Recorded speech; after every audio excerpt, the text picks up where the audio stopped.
আপনি অনেক ব্যস্ত, রান্না করার সময় পাচ্ছেন না, কিভাবে ঝটপট গরুর মাংস রান্না করে ফেলবেন সেই রেসিপি নিয়ে চলে আসলাম আপনাদের মাঝে। আসসালামু আলাইকুম, সবাই কেমন আছেন? আলহামদুলিল্লাহ আমি অনেক ভালো আছি। কে কেমন আছেন, কোন জায়গা থেকে আমার ভিডিওটা দেখছেন অবশ্যই কমেন্ট করে জানাবেন। আর আমার ভিডিওটা ভালো লাগলে অবশ্যই লাইক শেয়ার দিয়ে পাশে থাকবেন।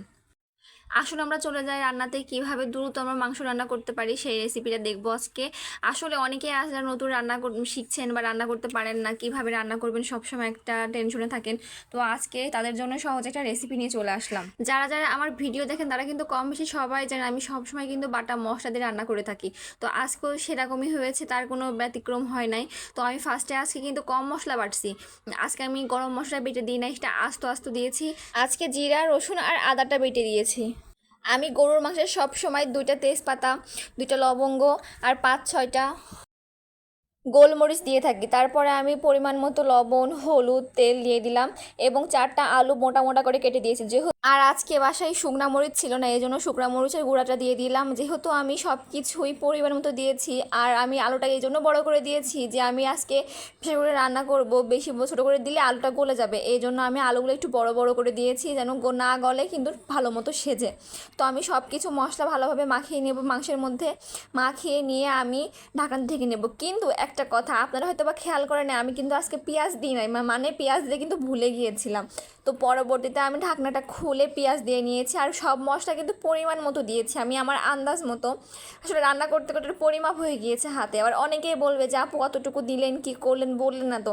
আসলে যারা রান্না করে তারা বুঝে যে পরিমাণটা আসলে কিভাবে দিতে হয়, কীভাবে দিলে স্বাদ লাগে, কীভাবে দিলে আরও মানে রান্নার স্বাদটা দ্বিগুণ হবে। তো সেভাবে আপনারা দিবেন। যদি সেটা না হয় তো পরবর্তী এসে আমি অবশ্যই আপনাদেরকে বুঝাই দিব যে কতটুকু মাংস কতটুকু মশলা দিলে ভালো লাগবে। তো এই পর্যায়ে আমি হালকা অল্প একটু পানি দিয়ে নিলাম। পানি দেওয়ার পরে আমি ঢাকনাটা আটকিয়ে দিব। আচ্ছা, আমি পরবর্তীতে কথা বলতে চাই যে আমি আমার আঞ্চলিক ভাষায় যদি ব্লগ করি তো কে কে ব্লগটা দেখবেন আর কে কে ব্লগটা মানে ইগনোর করবেন না, অবশ্যই আমাকে জানাবেন। মানে আসলে ভালো হয় কি যে আঞ্চলিক ভাষায় কথা বললে নাকি এইভাবে কথা বললে, আমার কিন্তু আঞ্চলিক ভাষায় কথা বলতে অনেক ভালো লাগে। তো অবশ্যই সবাই জানাবেন।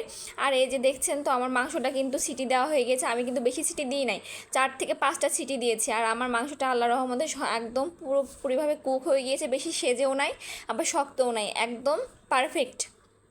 আমি কিন্তু ঝোলের পানি দিব না, যেই পানিটা বের হয়েছে সেই পানিটা আমি আর একটু কষিয়ে কমিয়ে নিব। এরপর আমি কিন্তু মাংসটা খিচুড়ি ভাত দিয়ে খাবো। যেহেতু আমি এটা রান্না করেছি অবশ্যই খিচুড়ি ভাত দিয়ে খাওয়ার জন্য, তো আজকে আমি কিন্তু সেটাই করেছি। তো আজকে আমার ভিডিওটা কেমন হয়েছে, কার কার ভালো লেগেছে অবশ্যই কমেন্ট করে জানাবেন। আর কি কি ভুল ত্রুটি আছে সেইটাও কমেন্ট করে জানাবেন, আমি শুধরিয়ে নেওয়ার চেষ্টা করব।